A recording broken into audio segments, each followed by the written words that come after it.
Ever wondered why Sympathy for the Devil is so unforgettable? The Rolling Stone wrote this song with pure genius, and let's say that Nicky Hopkins' piano part is packed with chord tricks every single pianist needs to know. In this video, I'm going to show you 3 simple patterns inspired by the song that will instantly add some rock and roll to your piano playing. And if you'd like to have the PDF version of this video to get access to those patterns, you can get it for free down below in the description.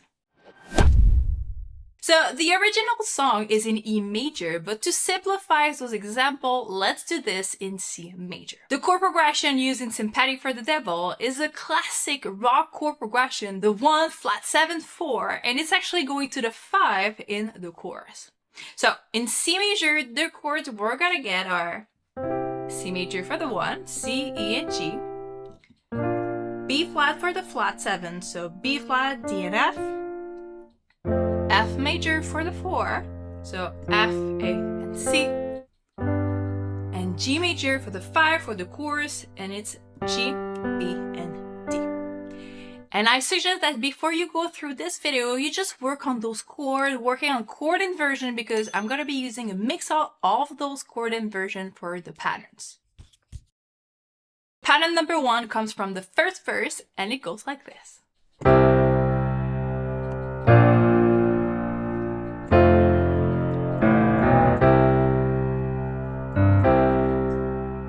So first, we can see that he's using octaves on the left hand. That's something that he does the whole song, and it's a very powerful but so simple thing to use on your left hand. We start with a C major, simple octave of C, and on the right hand, a simple triad of C. And we're gonna hold this for the whole measure.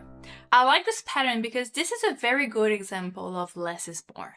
Sympathy for the Devil is a huge song, but still we're playing whole notes here. So in some cases just like this, we don't need to have any complex rhythm or anything that is super fancy for the comping. So we're really keeping it simple because this is what the songs need. Just keep in mind, it's not because that you can play something very difficult that you should be playing it. And this is a very good example of this. C major whole notes here, so we have 1, 2, 3, 4. Then for B flat, we're doing the same thing. Octaves on the left, triad chord on the right, not even an extension here, triad chord. Then when we go to the F, this is where we're gonna hold on the right hand, but on the left, we have a very cool bass line using octaves. And we're gonna hear this idea on the bass line that is gonna come and evolve through the song. So the first one here we have is going to the 3rd. Then we have B, because we're approaching C through a half step, like this. So because we're in C major, going to C right here. So it's 1, 2, 3, up. This one is a 16th note, and then going here. So we have a syncopation here, so this one is tied to 16th note. So this is why we're playing the B, which is a dotted note. It's super close from the beat and back to C. All right, so it's 1, 2, 3, 2, 3, 4. The 5th in the middle, just like to tell us we're going back to C again. But it's just adding a movement here with the bass, so we don't play just twice the C major. It's very, very simple and very smooth, but it just adds this indication of a movement. This is what's happening here. Super simple. We have triad whole notes, and we have this beautiful left hand movement going on the major scale, approaching the next chord, going back to the 1. And just as a reminder, if you'd like to have the PDF version of all these patterns, you can get it for free down below in the description. Now the next pattern comes from the first chorus, and it sounds just like this.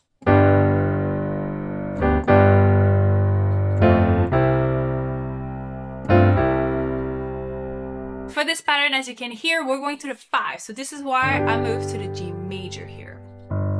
So still, we keep the octaves on the left because it's part of this piano part. So octaves right here.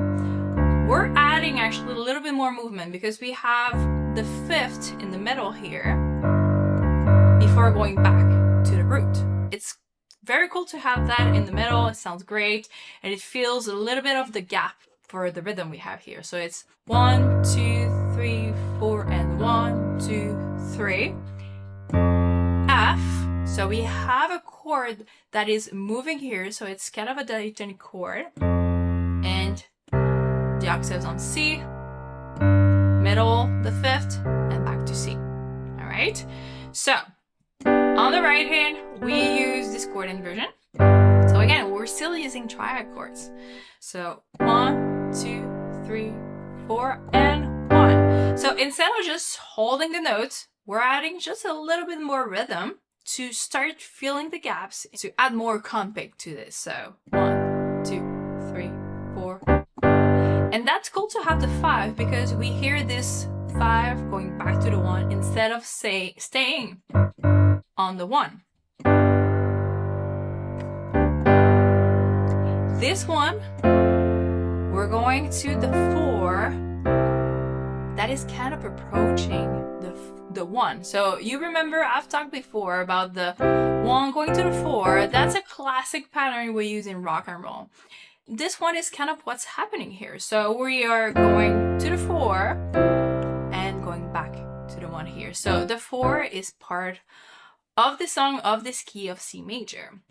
Back to this one. And we're using again the 4 in that same bar to create some harmonic movement, but we're using F over G. That creates some tension here. That's kind of cool. I like it. So instead of doing that would have worked, we're going with the bass of the 5th of the chord. All right. So one more time.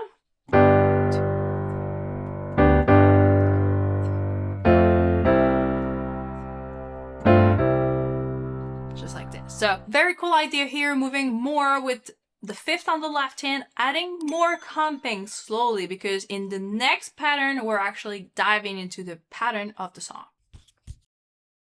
All right, and now for the last pattern. This one is inspired by the general groove from the rest of the song, and it sounds just like this.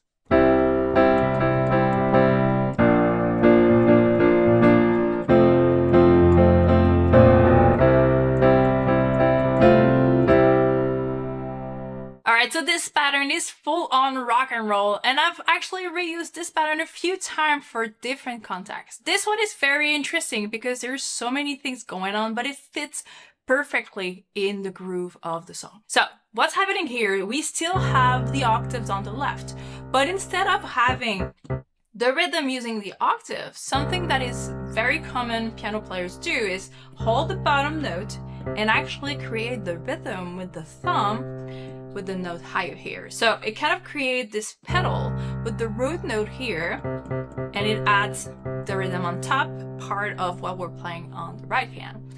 We actually have to be careful usually because this kind of pattern can be very difficult with a bass player. So you really kind of have to hear what he's playing and just be aware that he's actually there. But what he's playing here is we have the triad chord. I kind of moved the inversion here to have something that is a little bit more lower for my comping. And we're playing this together, holding this one, then the left, then the right, then the right again, then the left, and then the right. So very fancy, kind of fancy comping here. We have 1, 2, 4, and then we're doing the same pattern on B flat. And on F. Again, here we have what we used again before, just a movement going from B flat to B to C to approach the C here. So that's very common in this song. It's pretty cool. And just this, knowing that you can actually approach a chord with octaves on the left hand can be a very cool idea for different other rock songs that you're playing. So it's only 2 half steps going to the chord you're going actually. So F and back to C. And he's going to the 4 of that chord before going back. So 1, 2, 4 on the 4 beat. That's F. The harmonic movement 1 to the 4, that's a classic one you can add, and you can actually add this in pretty much any of these chords. Now we're back to the beginning. All right, so there's a few things here that is very important to remember. The octaves that he's playing, he's holding the bottom one, and he's actually adding some rhythm with the thumb. That's a classic rock and roll thing that we all do. Then you have triad chord, and he's playing this comping, this voicing that is very specific to this song. That is a very cool comping to remember, just the rhythm that you can reuse. Also, you have the bass line here that is moving up, half step going to the next chord. Pretty cool to add to your playing. Again, be careful of the bass layer if you want to be doing that. And the last one is having this harmonic movement to the 4. Something we can use even on B flat. We can add this movement in any chord when you're playing rock and roll, or even some blues music. So now that you know how to rock some piano patterns from Sympathy from the Devil, you might want to check this video to find some more goodness from the Stones.